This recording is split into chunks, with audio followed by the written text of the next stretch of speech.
Gentlewoman from California, Ms. Porter, is recognized for 5 minutes.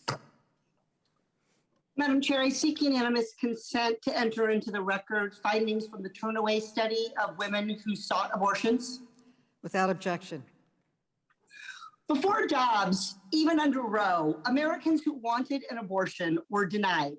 The Turnaway study examined the lives of hundreds of people who were denied abortion and compared their experiences to people who got abortions. Ms. Gosgraves, are you familiar with the Turnaway study? Yes, I am. I want to use my whiteboard to help Americans understand what this study found. Let's start with health. Which women were more likely to suffer from physical health problems? Women who had an abortion or women who were denied an abortion? Women who were denied an abortion. Women who were denied an abortion. And which women were denying abortion does not just correlate with worse physical health, it also leads to financial problems. Which group of women, those who received an abortion or were denied an abortion, were more likely to be unemployed? For sure, those who were denied an abortion. Denied an abortion. Which group of women was more likely to live in poverty? Definitely those who were denied abortion. And which group of women was more likely to have low credit scores, to have their applications for housing or car loans denied?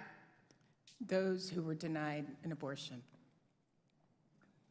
So to summarize, women, when the decision to have an abortion was taken out of their hands, when they were not able to have an abortion, to make their own decision, they had worse health outcomes, were more likely to be unemployed, were more likely to face financial problems like living in poverty or having low credit scores. Women who were denied abortions are 4 times more likely to live below the poverty line. They are less likely to be able to afford food and housing for themselves and their children. Ms. Gosgraves, can you explain why people who are denied abortion are more likely to have these worse outcomes than someone who obtains an abortion? If you're denied an abortion, you're not having a child based on when you actually want to. And what we know is that there's a wide range of reasons people determine that it is not the right time to have a child. It could be that their health is not the reason that they want to have a child at that time. But it also could be because they're not financially secure, they're in a relationship where it does not make sense. There are a range of reasons. That's why it's so important that that decision be the decision of the person who is actually pregnant, the person who is actually going to have that child, about whether or not they do that. Ms. Gosgraves, I completely agree. We should let people who are pregnant make the decision whether or not to carry that child, to deliver that child, and to raise that child. I'm a mom. I love my 3 children. I know firsthand the joys and hardships of carrying, birthing, raising, and providing for children, including doing it alone, as millions of women do. That's why I believe so strongly that extremist politicians shouldn't have the power to force anyone to become a parent. The choice to give birth is not just a major health decision, it's an economic decision for an entire family, including other children that person, that mother or parent may have.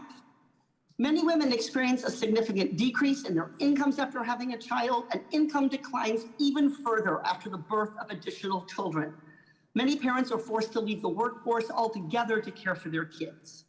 When extremist politicians prevent Americans from making their own decisions, they force patients to give birth to children that they may not be able to care for, that they may not be able to protect and raise safely, and that they may force to grow up in poverty. We should live in a free society. Americans should have the freedom, the liberty to grow their families when they are ready to do so, not birth babies because of government mandates. I am here at home, sick with COVID and caring for my 2 children alone.